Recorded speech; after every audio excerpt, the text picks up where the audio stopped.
મિત્રો, દુનિયાની કોઈ પણ જેલમાં રાખવામાં આવતા કેદીઓ માટે એક ચોક્કસ કડક કાયદા કાનૂન હોય છે, જેથી કેદીઓ અનુશાસનમાં રહે અને કોઈ જાતની સમસ્યા ન થાય. પરંતુ આજે હું તમને એક દેશની એવી જેલ વિશે માહિતી આપીશ કે જ્યાંથી કોઈ કેદી જો ભાગી જાય તો તેને કોઈ જાતની સજા થતી જ નથી. શું છે આખી બાબત હું તમને ઝડપથી જણાવી દઉં તો જર્મન દંડ સંહિતા મુજબ જેલમાંથી ભાગી જવું એ કોઈ ગુનો માનવામાં આવતો જ નથી. જર્મનીનો કાયદો વ્યવસ્થા સ્વીકારે છે કે જેલમાંથી ભાગી જવાની ઈચ્છા એ એક માનવ સહજતા છે.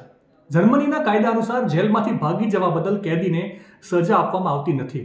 જર્મન દંડ સંહિતા જણાવે છે કે દરેક વ્યક્તિની મુક્ત થવાની ઈચ્છા સ્વાભાવિક છે. જો કોઈ વ્યક્તિ પોતાની સ્વતંત્રતા પાછી મેળવવાનો પ્રયાસ કરે છે તો તેનો અર્થ એ છે કે તે માનવ સહજતા પર કાર્ય કરી રહ્યો છે.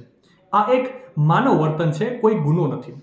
જર્મનીની કાયદાકીય વ્યવસ્થામાં એવી જોગવાઈ છે કે જો કોઈ કેદી જેલમાંથી ભાગી જાય છે અને પછી તે પકડાઈ જાય છે તો તેને તેની બાકીની સજા ભોગવવા માટે જેલમાં પાછો મોકલવામાં આવશે, પરંતુ ભાગી જવા બદલ તે કેદીને અલગથી કોઈ સજા આપવામાં આવશે નહીં. માહિતી સારી લાગી હોય તો એટલે વધારે શેર કરજો અને આવી જ અવનવી માહિતી માટે સંદેશ ડિજિટલ સાથે જોડાયેલા રહેજો.